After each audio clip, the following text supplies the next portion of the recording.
The engagement, that wasn't. The officiant never got to say, "I now pronounce you."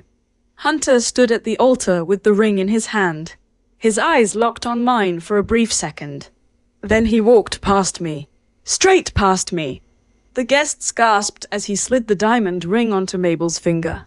His first love. The woman he'd never quite gotten over. I watched it happen. My mouth went dry. The custom-designed ring I'd picked out 3 months ago now sat on someone else's hand. It didn't even fit her properly. Too loose. Too big. But she held her hand up anyway. Showed it off to everyone watching.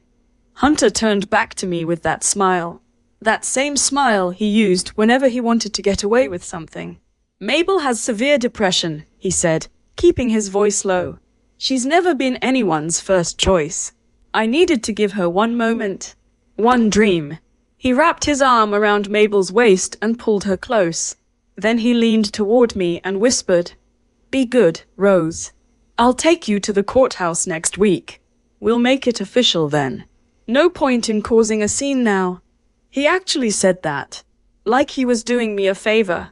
Everyone in that room waited for me to lose it. To scream. To cry. To throw my engagement party into chaos. Instead, I reached down and slowly removed the promise bracelet from my wrist. The one Hunter had given me 5 years ago, before we started dating. The one that was supposed to represent everything we'd built together. I let out a long breath. A real one. The kind you take when something heavy finally lifts off your chest. My childhood friend Ethan had been waiting. 10 years. I'd pushed him away over and over because I believed in Hunter. Because I thought what Hunter and I had was real. Ethan never stopped waiting. And now he didn't need to make excuses anymore. He didn't need to keep his distance. The door was finally open. I walked out of the banquet hall, past the stunned faces, past the wedding coordinator clutching her clipboard, past Hunter's mother holding her champagne glass like a weapon. Hunter's Aunt Clara caught me in the hallway. She grabbed my arm, her face twisted with confusion. "Rose, why are you out here? The ceremony just started." "The ceremony's over," I said. She blinked. "What are you talking about?" "Hunter's busy doing charity work." I pulled my arm free. "Go ask him about it." Clara stood frozen in the hallway, mouth hanging open. I didn't stop. I walked straight toward the parking garage. My heels clicked against the concrete. The echo bounced off the walls. By the time I reached my car, I was dizzy. My hands shook as I fumbled through my purse. I found 2 candies and popped them both into my mouth. The sugar hit my tongue, but the sour taste in my stomach wouldn't go away. 2 days. I hadn't eaten for 2 days. "You'll look better if you lose some weight," Hunter had said. The designer messed up the sizing. They made it to Mabel's measurements by accident. "Just don't eat for 2 days. It'll fit better." The dress he chose for me was custom-made for Mabel. He knew that. He'd known all along. But he made me starve myself anyway. My phone buzzed in my bag. I pulled it out and checked the screen. Snapchat. Hunter's group chat. Kyle had posted a photo of Mabel wearing my engagement ring. The caption read, "She even took off her bracelet. Who is she trying to fool with this dramatic exit?" Another guy chimed in. Did she really think drawing a few blueprints back then meant she owned half of the company? A third one typed, 3 days tops. She'll be crying and begging to come back.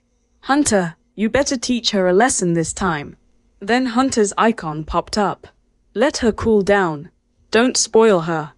I stared at the words on the screen. 5 years. 5 years of my life, wasted on a man who couldn't even protect me in a group chat. The play was finally over. I got in my car and drove home. The apartment was quiet. Empty. I took a shower and changed into sweatpants. My favorite ones, with the frayed hem. I curled up on the couch and stared at the ceiling. At 11 p.m., Hunter walked in. The hospital disinfectant smell clung to his clothes. He saw me sitting on the couch and his face tightened. I bought you something. He tossed a shopping bag onto the coffee table. The orange box peeked out. I recognized the branding. Consider that your compensation, he said. Mabel kept the ring. But this bag is worth more anyway. Wear it to work tomorrow. Stop throwing tantrums. I looked inside. Hermes Birkin. Barbie pink.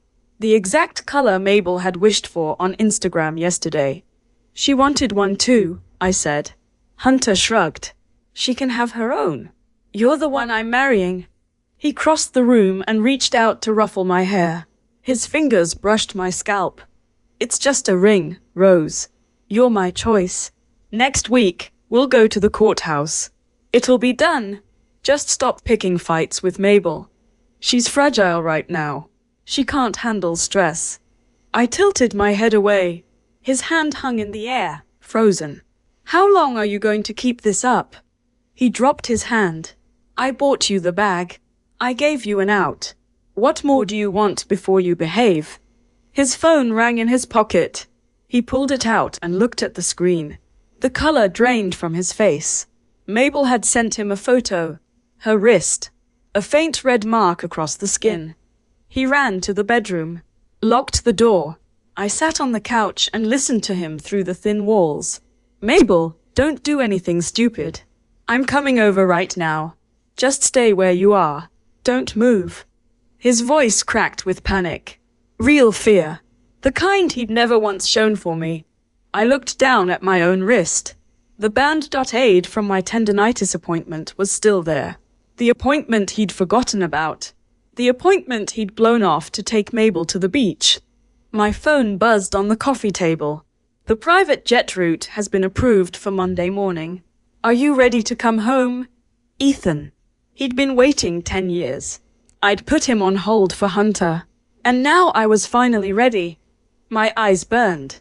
I blinked fast and typed back. Yes. And please help me draft a stock transfer agreement. The next morning, Hunter was gone. I showered and got dressed. I put on my work clothes and drove to the office. The building used to feel like mine. I'd helped Hunter build this company from nothing. Before he had employees. Before he had clients. Before anyone believed in him. I drew every single blueprint. I pulled all-nighters for 3 months straight. I strained my wrist so badly that I needed steroid injections just to hold a pencil. But I did it. Because I believed in us. Now the office was unrecognizable. My desk was gone. The one piled with sketches and drafts and notes. Replaced by a pink couch. The architectural layouts on the wall were gone. Replaced by abstract paintings. Aromatherapy diffusers in every corner. Mabel's favorite scent. Lavender. Hunter stood by the window on his phone.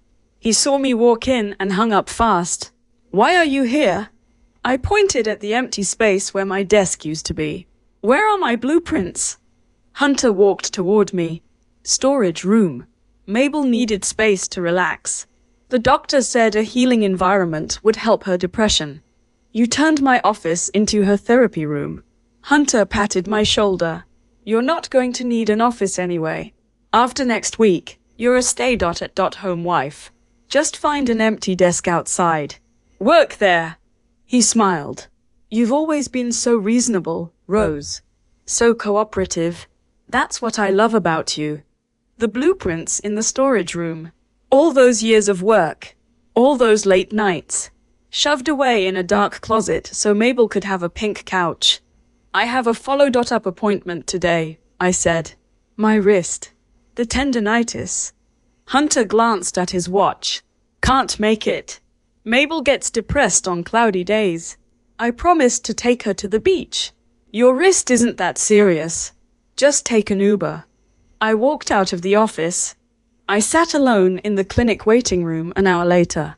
My phone buzzed with an Instagram notification. Mabel's account. A photo of the beach. Her hand wearing my engagement ring. Hunter's back in the background. The caption read, "When you're truly chosen, even a ring that doesn't fit feels like pure devotion." Perfectly pampered. I gave the post a thumbs up. Then I opened my contacts and messaged the buyer. I agree to the transfer. Market price. The faster, the better. My wrist appointment came next. Steroid injection straight into the joint. The needle sank deep. I broke out in a cold sweat. The doctor told me to hold still. I gripped the armrest and tried to breathe. Then chaos erupted in the hallway. "Doctor! Get a doctor out here right now!"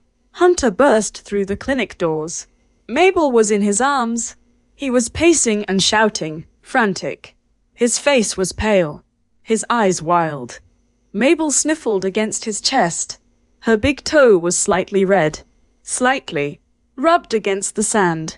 No blood, no swelling, just a little pink. Lily looked up and saw me. She shrank deeper into Hunter's chest and made a dramatic sound. "Oh no, Hunter. Rose is here. I think my anxiety is acting up. I can't breathe." Hunter whipped his head toward me. He saw the doctor holding the needle in my wrist. He stepped in front of Mabel, blocked my view. "Go wait in the car, Rose. Don't make a scene here." I didn't go to the car. When the doctor finished, I put a band-aid on my wrist and called an Uber. I went straight home. I called a moving company. They showed up within an hour. I walked through the apartment and pointed at everything. "Pack that. Take that. That's mine too. The walls. The furniture. The bookshelves I'd built myself. The rugs I'd picked out. The art I'd framed. Years of careful decorating. All of it going into boxes." I found my ragdoll cat hiding under the bed. He looked up at me with those big blue eyes. "You're coming with me," I said. "You're the only thing in this place worth keeping." I scooped him up. He purred against my chest. Hunter hated this cat. Hated the shedding. Never touched him. Never wanted him. But Mabel wanted to play with him, so suddenly the cat mattered. The movers carried the last box out. I stood in the empty living room and looked around. The cat shifted in my arms. Then the front door swung open. Hunter walked in, supporting Mabel. Her foot was wrapped in bandages. Thick ones. Ridiculous. She had a scrape. A tiny scrape. But they'd padded it like a broken bone. Mabel didn't take off her shoes. She climbed straight onto my bed. My bed. Sand and dirt everywhere. "Rose's bed is so soft," she said. "Can I sleep here tonight?" Hunter nodded. "Sleep wherever you want." Then he turned and saw the empty living room. His face went dark. "What is this?" He pointed at the bare walls. "What kind of stunt are you pulling now?" I stroked the cat's fur. "They're my things. I'm taking them." "Put the cat down." "No." Hunter stepped closer. "Mabel wants to play with him. She said it would help her depression." "Where are you taking him?" I laughed. "She needs a cat for depression, so I have to give her mine as a toy." "Are you her boyfriend or her vet? How do you fall for these ridiculous excuses?" Hunter moved toward me. "It's just a cat. I can buy you as many as you want. Mabel's delicate right now. Do you have to fight about everything?" Laughter came from the hallway. Kyle and the others walked in, carrying cases of beer. Kyle saw my suitcases and whistled loud. "Oh look, the runaway act." He blocked the doorway. "Hotels aren't cheap. You got money in your account. Don't come crying to Hunter in a few days when you're broke." The others chimed in. "She thinks she's some princess. Know your place." Hunter sat on the couch, lit a cigarette, watched me. I held the cat tight and shoved Kyle out of my way. "Move." His eyes went wide. He stepped aside. I walked toward the elevator. Hunter couldn't sit still anymore. "Rose, if you walk through that door, the courthouse appointment next week is cancelled. Think carefully. You walk out now. Don't expect me to come begging for you to come back." I pressed the elevator button, turned and smiled at him. "Fine. Let's just say those 5 years were wasted on a dog." The elevator doors closed. I never looked back. Hunter didn't contact me all weekend. Instead, he cancelled the credit card under my name. The one he'd given me when we got engaged. The one he'd promised I could use for whatever I needed. Monday morning, 7 a.m. Hunter was standing in his apartment, picking out a tie, when his assistant called on WhatsApp. Hunter, we have a crisis. Our competitor just completed an acquisition of Rose's core shares. Hunter's hand jerked. His tie went crooked. What? They are now the majority shareholder. They're calling a board meeting for restructuring. Hunter, they're taking over the company. His face went white. His teeth clenched. She sold the shares. Just to force me to apologize. She's risking the entire company over a petty grudge. He grabbed his phone to call me. Mabel walked out of the bedroom in her pajamas. She snatched the phone from his hand and hit the voice record button. Rose, Hunter said you need to give the shares back. He'll still marry you today. Don't ruin your life over a fight. She sent the message. A red exclamation mark appeared. User has blocked you. Mabel froze. Hunter grabbed the phone back. He stared at the screen. Then he remembered. Rose's shares. The ones she earned working all those late nights. The ones he'd always told her didn't really matter. But they did. They controlled everything now. On the other side of town, the airfield glowed in the morning sun. The private jet sat on the tarmac, engines humming. I walked across the concrete with my cat in my arms. The breeze caught my trench coat and made it billow. Ethan stood at the bottom of the boarding stairs. He wore a tailored suit. Perfect fit. Perfect posture. He held a leather folder in his hands. What's that? I walked toward him. He handed it to me. Gold letters on the front. A family trust fund document. $1 billion, he said. A welcome home gift. Once you sign it, it's yours. Completely personal property. I stared at him for a second. Then I laughed. You're still doing this. The grand gestures. He smiled. Would you expect anything less? He reached out and tucked a strand of hair behind my ear. His touch was gentle. Warm. You've suffered enough, princess. I shook my head. Took his arm. We walked up the stairs together. Meanwhile, Hunter rushed toward City Hall. He expected me to be waiting.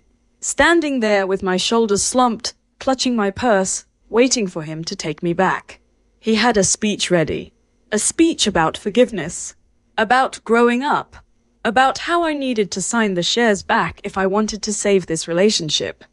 But the steps were empty. Completely empty. Only Kyle and a few of his friends stood there, staring at their phones. Kyle's face was gray. Where is she? Hunter grabbed Kyle's collar. Where's Rose? Kyle swallowed hard.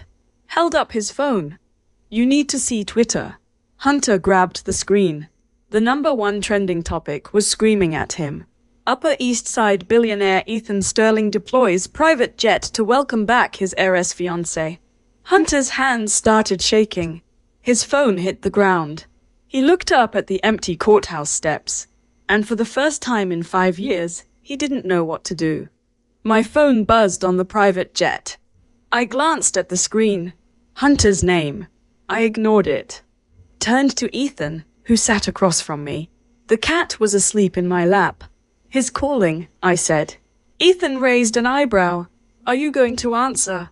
No. I turned my phone off. Dropped it into my bag. Watched the city shrink below us as the plane climbed higher. 5 years. 2 days of testing. And Hunter failed every single test. You're going to love the estate, Ethan said. It has a garden. Your cat will like it. I looked out the window. The clouds spread beneath us like a soft blanket. Thank you, I said, for waiting. Ethan smiled. I never stopped. The engine hummed. The cat purred. And for the first time in years, I let myself relax. Down on the ground, Hunter stood on the courthouse steps. He didn't know what to do. He called Kyle. Called the assistant. Called anyone he could think of. Find her, he shouted. Find out where she went. Kyle stammered into the phone. Hunter, she's gone. Ethan Sterling. His family owns half the city. You can't just find her. Hunter threw his phone against the wall. It shattered into pieces. The sun was hot. The courthouse steps were empty. And in his chest, something cold began to grow. He thought about the blueprints. The office. the engagement ring, the pink couch, Mabel's little red toe, all of it. And for the first time, he wondered if maybe he'd made a mistake. But it was too late. The plane was already in the clouds. The truth has a paper trail. The jet climbed through the clouds. I watched the city disappear. Ethan sat across from me. He poured 2 glasses of champagne. "To new beginnings," he said. I clinked my glass against his. The cat stretched in my lap. Ethan handed me a tablet. "Your legal team is ready. They drafted the transfer documents. Sign them anytime." I scrolled through the pages. Stock agreements, board resolutions, non-disclosure clauses. "Hunter will fight this," I said. Ethan smiled. "Let him try. He doesn't know who he's dealing with." I set the tablet aside. "Tell me about Mabel." Ethan raised an eyebrow. "The girlfriend. The one who got my ring." Ethan pulled up a file on his phone. "Mabel Crawford, 20.7 years old. Works part-time at a boutique. She has a history." "What kind of history?" "2 previous engagements," Ethan said. "Both called off. Both men walked away with less money." I leaned forward. "Show me." He passed me his phone. Court records. Settlement agreements. One man paid her $50,000. The other gave her a car. Both claimed she fabricated emotional distress. "She's a professional," I said. "Looks that way," Ethan replied. "She found a rich target." "You were the rich target." I looked out the window. But I wasn't rich. Hunter knew I had nothing. Ethan shook his head. "She didn't want your money. She wanted Hunter's company. And you owned half of it." It clicked. Mabel never wanted me gone. She wanted Hunter to control my shares. She wanted him to sign them over to her. "How long has she been planning this?" "At least 6 months," Ethan said. "She started dating Hunter right after you 2 got engaged." He thought it was coincidence. I remembered those months. Hunter coming home late, always on his phone, always talking about work. I should have seen it, but I trusted him. The jet began its descent. Ethan's estate sprawled below, hills and gardens and a long driveway. The cat perked up. "We're here," Ethan said. 2 hours later, I stood in a grand study. Floor dot-to-dot ceiling windows. A massive oak desk. My legal team waited on a video call. "Ms. Sterling," the lead attorney said, "we've filed the takeover motion. The board meets tomorrow morning. Hunter's control ends then." "What about his shares?" I asked. "He owns 30%, she replied. "You now control 50.1. He can't stop the restructuring." I nodded. "Also, send him a demand letter for the engagement ring. It's mine. I want it back." The attorney smiled. "Consider it done." I ended the call. Ethan walked in with coffee. "Any word from Hunter?" I checked my phone. Nothing. He'd been silent all day. "He's probably panicking," I said. "Or plotting." "We'll see," Ethan said. "My team is monitoring everything." The cat jumped onto the desk. He knocked over a pen holder. I laughed for the first time all day. Across the city, Hunter sat in his empty office. The pink couch was still there, but now it felt mocking. Kyle stood by the window. "She really did it," Kyle said. "She sold her shares to a competitor. How did she even know them?" Hunter rubbed his temples. "Ethan Sterling. He's been waiting for her. 10 years, apparently." Kyle whistled. 10 years. That's insane. You had no idea." Hunter shook his head. "She never mentioned him. She always said she was alone." Mabel walked in wearing a silk robe. She crossed to Hunter and wrapped her arms around him. "Don't worry, baby," she cooed. "We'll get the company back. She's just throwing a tantrum." Hunter pulled away. "She sold my company. 50.1% gone. This isn't a tantrum." Mabel pouted. "Then fight her. Take her to court. Claim she breached something." Hunter stared at her. "Breached what?" "She owned the shares. She had every right to sell them." Mabel's face hardened. Then ruin her reputation. Tell everyone she stole from you. People will believe it. Kyle shifted uncomfortably. That's risky, Mabel. She might have evidence. Mabel waved her hand. What evidence? She was a nobody. She drew some blueprints. Big deal. Hunter stood up. Those blueprints built this company. Every design we have came from her. Without her, we have nothing. Mabel stepped back. Now you defend her? After everything? Hunter walked to the window. His reflection stared back at him. He looked old. Tired. I need to call her, he said. She won't pick up, Mabel snapped. She blocked you. I know, but I have to try. He tried anyway. 5 times. Each call went straight to voicemail.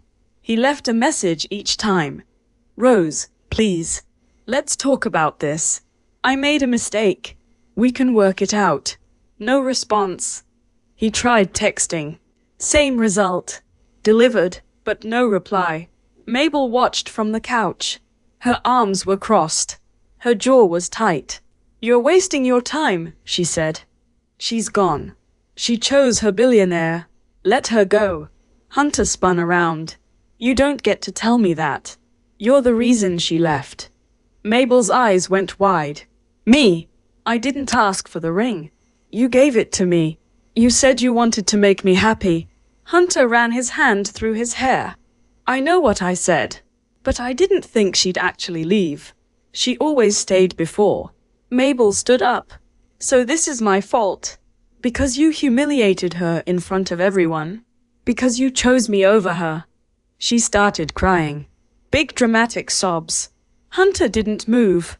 For the first time, he noticed something. Her tears didn't look real. No red eyes. No runny nose. He remembered Rose's tears. How her face would go puffy. How she'd hide her eyes. How she'd apologize for crying. Mabel's tears were performance. The realization hit him like a truck. What do you really want? He asked. Mabel stopped crying. Excuse me. From me, he said. What do you actually want? She blinked. I want to be with you. I love you. Hunter laughed. A hollow laugh. You love my wallet. You love the apartment. You love the ring. Mabel's face went cold. How dare you? After everything I've done for you. Like what? Hunter demanded. What have you done? Besides demand attention? Besides manipulate my emotions? Mabel picked up a vase. She threw it at the wall. Glass shattered everywhere. You're a coward, she screamed. You ruined my life. You promised me everything. Hunter ducked. Get out, he said. Get out of my office. Mabel grabbed her purse. You'll regret this. She stormed out, slamming the door behind her. Kyle looked at Hunter. What just happened? Hunter collapsed into his chair. I think I just lost both of them. I received the news from Ethan's security team. Mabel left the building in tears, Ethan said. Hunter stayed behind. He looks defeated. I didn't feel sorry for him. Not even a little. What about the board meeting? I asked. Tomorrow at 9, Ethan replied. Your team is ready. Hunter will be there. I'll be there too, I said. On video call. I want to see his face. Ethan nodded. I'll arrange it. My phone buzzed. A new message from an unknown number. It was a photo. Mabel's Instagram story. Screenshot by a friend. She'd posted a tearful selfie. Caption, he chose her over me. After everything. The comments were already filling up. People siding with her. Calling me a villain. Calling Hunter a fool. I sent the screenshot to my attorney. Document this, I typed. She's defaming me. My attorney replied immediately. Already on it. We have a libel case ready. I smiled. Mabel was making my job easier. That night, I couldn't sleep. I walked through Ethan's garden. The moon was full. The air smelled like jasmine. Ethan joined me. Can't sleep. Too much on my mind, I said. He sat on a stone bench. I sat next to him. close enough to feel his warmth. "You're doing the right thing," he said. "They took advantage of you. You're taking back your power." I looked at him. "Why did you wait 10 years? He smiled softly. "Because I knew you. I knew you'd find your way back. I just had to be patient." I leaned into his shoulder. "Thank you. Always," he said. We sat in silence. The garden was peaceful. For a moment, I forgot everything. Morning came too fast. I dressed in a black suit. Powerful. Professional. Ethan drove me to his private conference room. The board meeting was about to start. The video call connected. I saw Hunter on the screen. He looked terrible. Dark circles under his eyes. His tie was crooked. Kyle sat next to him. The rest of the board looked nervous. The lead attorney called the meeting to order. "By order of the majority shareholder," she said, "the board is hereby restructured. All previous executives are dismissed. New leadership will be appointed." Hunter stood up. "This is illegal," he shouted. "You can't just fire everyone." The attorney held up a document. "This is the shareholder resolution. Signed by Rose Sterling. 50.1% control. Perfectly legal." Hunter's face went pale. He looked at the camera. His eyes found mine. "Rose," he said, "please, don't do this." I leaned into the microphone. "You should have thought about that," I said, "when you gave my ring to someone else." The board went silent. I continued. "I'm also filing a formal complaint against Mabel Crawford. Fraud, emotional distress, defamation. The evidence is overwhelming." Hunter's mouth opened. No words came out. "Furthermore," I added, "I'm demanding the return of my personal property. The blueprints, the designs, all of it. They belong to me, not to your company." Hunter sat down heavily. "You're destroying me," he whispered. "No," I said. "You destroyed yourself. I'm just cleaning up the mess." The meeting ended. Hunter was escorted out. Kyle followed him. I disconnected the call. Ethan placed a hand on my shoulder. "You did well," he said. But I felt empty. This wasn't victory. This was survival. Later that day, I received a package. It was from Hunter. Inside was the engagement ring and a note. "I'm sorry," it read. "I was blind. She never loved me. I see it now." I read the note twice. Then I burned it in the fireplace. My phone buzzed. Another message from an unknown number. This time, it was a voice recording. I played it. Mabel's voice. Desperate. Begging. "Hunter, I'll do anything. Just give me another chance. I didn't mean to lie. I just wanted security." Then Hunter's voice. "You wanted my money. You never wanted me. It's over." The recording cut off. I didn't feel satisfaction. I felt tired. But I knew one thing for sure. Mabel would never touch my life again. That evening, Ethan took me to dinner. A quiet restaurant. Private room. He raised his glass. "To new beginnings," he said. I raised mine. "To trusting myself." We clinked glasses. The food was perfect. The wine was smooth. Midway through, my phone buzzed. My attorney. "Ms. Sterling," she said. "We've found something else. Mabel's financial records. She has a secret account with $50,000 deposited from an unknown source." I put the phone down. Ethan raised an eyebrow. "Trouble?" "Maybe," I said. "Or maybe just another layer." "Keep digging," I told my attorney. "I want to know where that money came from."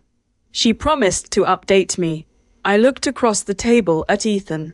He was watching me with admiration. "You're handling this well," he said. "It's not over yet," I replied. "People like Mabel don't give up.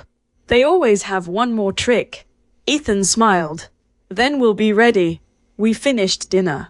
Walked back to the car. The city lights glittered in the distance. I thought about Hunter. About his note. About his apology.